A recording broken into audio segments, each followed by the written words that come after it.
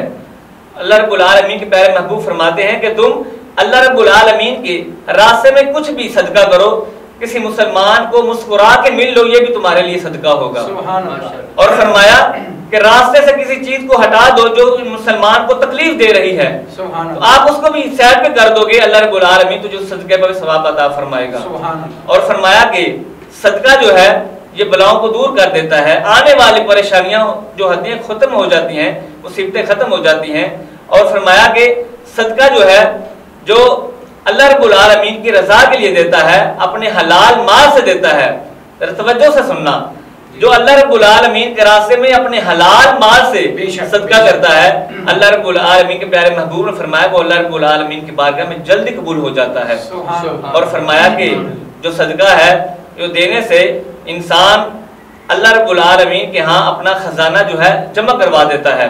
جب انسان قیامت والے دن اپنا وہ خزانہ دیکھے گا تو وہ کہے گا کاش میں ساری زندگی جو عیش و عشرت میں گزاری ہے، ساری زندگی جو عیش و عشرت میں گزاری ہے، فضول خرچی کی ہے، وہ سب کچھ اللہ رب العالمین کے راستے میں ہی تقسیم کر دیتا، اللہ رب العالمین کو ہی دے دیتا۔ جو آج مجھے ثمر مل رہا ہے، جو مجھے اجر مل رہا ہے، کاش میں سارا اپنا مال ہی اللہ رب العالمین کے راستے میں دے دیتا، تقسیم کر دیتا۔ یہ ہے صدقے کی طاقت۔ ناظرین بالکل جس طرح آپ علامہ صاحب کی گفتگو سماعت فرما رہے ہیں، ناظرین آج کا ہمارا موضوع یہ ڈیسائیڈ کرنے کا یا ناظرین تک گفتگو پہنچانے کا مقصد یہی تھا کہ صدقے کو معمولی چیز نہ سمجھا جائے۔ دیکھیں ایک بات اور ہے کہ اکثر ہم جو ہے ہر بات پہ دیکھتے ہیں کیا اسے صدقہ لگتا ہے نہیں لگتا، کیا اسے دینا چاہیے نہیں دینا چاہیے، یہ بات ایک الگ ہے۔ لیکن اگر آپ کے پاس کوئی آ جاتا ہے، دیکھیں بات سنیں، جب کل بھی علامہ صاحب نے جیسے گفتگو کی تھی کہ وہ جب سیدہ فاطمہ الزہرا رضی اللہ تعالیٰ عنہ کہ آپ جب 3 روزے رکھے تو تینوں دن جو ہے جو افطاری کا سامان تھا وہ جو ہے نا اللہ کی راہ میں خرچ کر دیا۔ انہوں نے یہ تو نہیں دیکھا تھا، انہوں نے یہ تو نہیں پوچھا تھا جب اس نے کہا تھا کہ میں مسکین ہوں، مجھے کھانے کی ضرورت ہے، مجھے کھانا عطا کیا جائے، اس نے حضرت فاطمہ الزہرا رضی اللہ تعالیٰ آپ نے یہ تو نہیں پوچھا تھا کہ کیا واقعی تم مسکین ہے، کیا تم واقعی یتیم ہے، کیا واقعی تم اسیر ہو۔ انہوں نے تحقیق تو نہیں کی تھی، انہوں نے آواز لگائی، انہوں نے صدا کی، انہوں نے جو ہے کھانا اٹھا کر اسے دے دیا۔ لیکن ایک بات یہ ہے کہ ہمیں ان باتوں پہ نہیں پڑھنا چاہیے۔ ہمیں اگر اللہ تعالیٰ نے دیا ہوا ہے، ہمارے پاس کوئی بھی آئے جیسا بھی آئے، اگر وہ اللہ کے نام کا سوال کرتا ہے، اللہ کے نام پہ کچھ مانگتا ہے، تو ہمارے پاس جو کچھ بھی ہو ہمیں دے دینا چاہیے۔ جس طرح میں نے پہلے بھی عرض کی ہے کہ یہ لیلۃ القدر کی جو ہے ایام چل رہے ہیں، یہ طاق راتیں ہیں 10، اس میں جتنا ہو سکے ہر رات کو صدقہ ضرور کیا کریں۔ اگر آپ روپیہ کر سکتے ہیں، 2 کر سکتے ہیں، 10 کر سکتے ہیں، 100 1000 جتنا بھی کر سکتے ہیں، آپ صدقہ خیرات کریں۔ اگر آپ صدقہ کریں گے تو وہ جو ہے آپ کی 1000 مہینوں سے زیادہ وہ صدقہ جو ہے آپ کے نامہ اعمال میں لکھ دیا جائے گا۔ تو ناظرین ہمارے ساتھ دوست شناخت مصطفیٰ بھی موجود ہے۔ ابھی وقت ہوا ہے چھوٹے سے بریک کا، بریک کے بعد دوبارہ پھر آپ کی خدمت میں حاضر ہوتے ہیں۔